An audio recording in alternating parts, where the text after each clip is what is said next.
பிசைஞ்சு வச்சிடலாம். அதுக்கு ஒரு பவுலில் நான் 1 கப்பு மைதா மாவு எடுத்துருக்கேன். கூடவே 1/2 டீஸ்பூன் ஓமப்பொடி, மாவுக்கு தேவையான அளவு உப்பு, இது கூடவே ஒரு 2 டேபிள் ஸ்பூன் மட்டும் எண்ணெய் விட்டுக்கோங்க. இப்போ இதை நல்லா சாஃப்டாக பிசைஞ்சு எடுத்து வச்சுக்கலாம். பாருங்கள், இந்த மாதிரி நல்லா சாஃப்டாக பிசைஞ்சாச்சு. இது மேலே ஒரு டேபிள் ஸ்பூன் எண்ணெய் விட்டுட்டு இதை அப்படியே விட்டுறலாம். உள்ள ஸ்டஃபிங் ரெடி பண்ணுற வரைக்கும் இது நல்லா கொஞ்சம் நேரம் ஊறட்டும். அப்போ வந்து நல்லாயிருக்கும். இப்போ உள்ள ஸ்டஃபிங் வைக்கிறதுக்கு நான் ஒரு 3 உருளைக்கிழங்க நல்லா வேக வச்சு எடுத்திருக்கேன். அதை வந்து ஃபோர்க்கில் நல்லா இந்த மாதிரி மசிச்சு விட்டுக்கோங்க. உங்களுக்கு வேணும்னா நீங்கள் துருவிக்கிட்டிங்கன்னா கூட இன்னும் பெட்டர். நான் வந்து ஃபோர்க்லேயே நல்லா மசிச்சு விட்டுக்கிறேன். இப்போது நல்லா இந்த மாதிரி ஸ்மாஷ் பண்ணதுக்கப்புறம் நறுக்கி வச்ச கொத்தமல்லி தழை, கொஞ்சமாக சில்லி ஃப்ளேக்ஸ் சேர்த்துக்கோங்க, 1/2 டீஸ்பூன் ஆஃப் ஆம்ச்சூர் பவுடர் இல்லைன்னா chat masala, 1 teaspoon garam masala, 1 teaspoon Kashmiri மிளகாத்தூள். நம்ம ஆல்ரெடி சில்லி ஃப்ளேக்ஸ் சேர்த்துருக்கோம், பார்த்துட்டு காரத்துக்கு சேர்த்துக்கோங்க. கொஞ்சமாக நான் வந்து பெருங்காயம் சேர்த்துக்கிறேன். இது கூடவே இந்த ஸ்டஃபிங்க்கு தேவையான அளவு உப்பு. இப்போ இதையும் நல்லா இதோட மிக்ஸ் பண்ணிடுங்க. இப்போது இந்த மிக்ஸ் பண்ணி வச்சுருக்கிற ஸ்டஃபிங்கில் நான் ஒரு 1/2 டீஸ்பூன் கார்ன்ஃப்ளவர் மாவு சேர்த்துக்கிறேன். பார்த்திங்கன்னா உருளைக்கிழங்கு கூட எல்லாமே சேர்த்து நம்ம நல்லா மிக்ஸ் பண்ணியாச்சு. இப்போது சின்னதாக ஒரு பால் எடுத்துக்கோங்க. நம்ம ரோல் தானே பண்ண போகிறோம். ஸோ அதுக்கு தகுந்த மாதிரி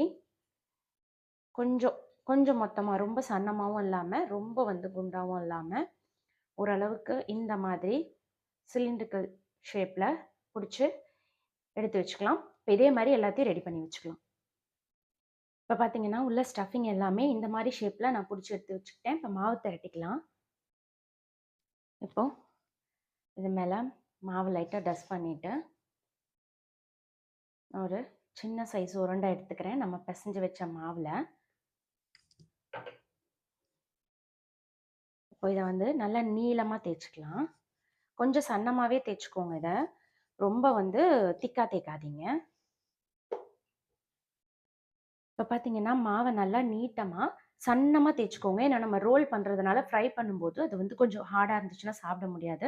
ஸோ இது என்னது வந்து ரொம்ப லென்த்தாக இருக்குது. ஸோ நான் அதனால் இதை வந்து 2ஆக கட் பண்ணிக்கிறேன். ஸோ 2ஆக கட் பண்ணிவிட்டு ஃபஸ்ட்டு ஒரு ஸ்டஃபிங் எடுத்து இந்த இடத்துல வச்சு பார்ப்போம். ஓகே, வச்சுட்டோமா? இது வந்து இவ்வளோ பேலன்ஸ் இருக்குது, உங்களுக்கு தெரியுதா? இங்கே பாருங்கள். ஸோ இப்போ இந்த மீதி இதை வந்து நான் கட் பண்ணிடுறேன். கட் பண்ணிவிட்டு இதை இப்படியே வச்சு நல்லா ரோல் பண்ணிக்கோங்க.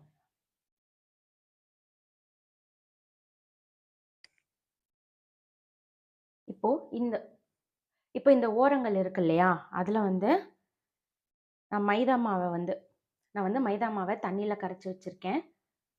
அதை வந்து இது சைடில் லைட்டாக அப்ளை பண்ணிக்கிட்டோம்னா இது வந்து நல்லா ஸ்டிக்காக ஒட்டிக்கும். ஸோ அவ்வளோதான். இந்த ஸ்டஃபிங் வேணும்னா நீங்கள் இதை இப்படியே மடித்து விட்டுறலாம். இங்கே பாருங்கள், சூப்பர். அவ்வளோதான், நம்மளுடைய ரோல் சமோசா ரெடி. இதே மாதிரி நம்ம இன்னொன்று பண்ணி பார்க்கலாம். நான் இன்னொரு ஸ்டஃபிங் எடுத்து ஃபுல்லாக உள்ளே போகாமல் பாதி அளவு வெளியில் வச்சுட்டு இதை நல்லா ஒட்டியே நான் போட்டுக்கிறேன். ஒரு கோடு போட்டுக்கிட்டு நான் இதை ரோல் பண்ணிக்கிறேன்.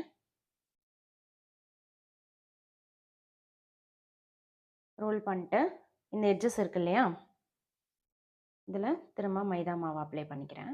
இது வந்து ஒட்டிக்கும், ஸ்டஃபிங் வந்து வெளியில் வராது. டடா, சூப்பராக இருக்குல்ல? ஸோ இப்போ இதே மாதிரி நம்ம எல்லாத்தையும் ரெடி பண்ணிடலாம். இப்போ அந்த மாவில் நம்ம எல்லாமே வந்து ரோல் பண்ணி எடுத்தாச்சு. நான் எடுத்த மாவுக்கும் உருளைக்கிழங்குக்கும் பார்த்தீங்கன்னா 9 சமோசாஸ் வந்துச்சு, 9 சமோசா வந்துச்சு. ஸோ சூப்பராக எல்லாத்தையும் ரோல் பண்ணி எடுத்தாச்சு. அதே டைம் பார்த்தீங்க அப்படின்னா கடாயில் எண்ணெய் விட்டு மீடியம் ஃப்ளேமில் வச்சுட்டு நல்லா ஹீட் பண்ணிக்கோங்க. நீங்கள் வந்து டீப் ஃப்ரை பண்ண வேணாம், ஷாலோ ஃப்ரை மாதிரி திருப்பி பண்ணிங்க அப்படின்னா ரொம்ப கிறிஸ்பியாக வரும், ரொம்ப சூப்பராக இருக்கும்.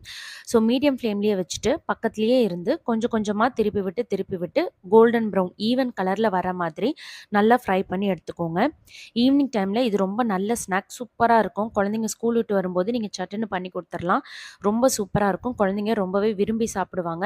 நம்ம ஓமம் சேர்த்துருக்கிறதுனால அவங்களுக்கு சீக்கிரமே செரிமானமும் ஆகக்கூடிய பெனிஃபிட்ஸ் இதில் இருக்குது. ஸோ கண்டிப்பாக இந்த சமோசாவை நீங்களும் ட்ரை பண்ணி பார்த்துட்டு எப்படி இருந்துச்சுன்னு மறக்காமல் எனக்கு கமெண்ட் பண்ணுங்கள். மறக்காமல் இந்த வீடியோவை லைக், ஷேர் பண்ணிக்கோங்க. நெக்ஸ்ட்டு ஒரு சூப்பரான வீடியோவில் நான் உங்களை மீட் பண்ணுறேன். தேங்க்ஸ் ஃபார் வாட்சிங். பாய்.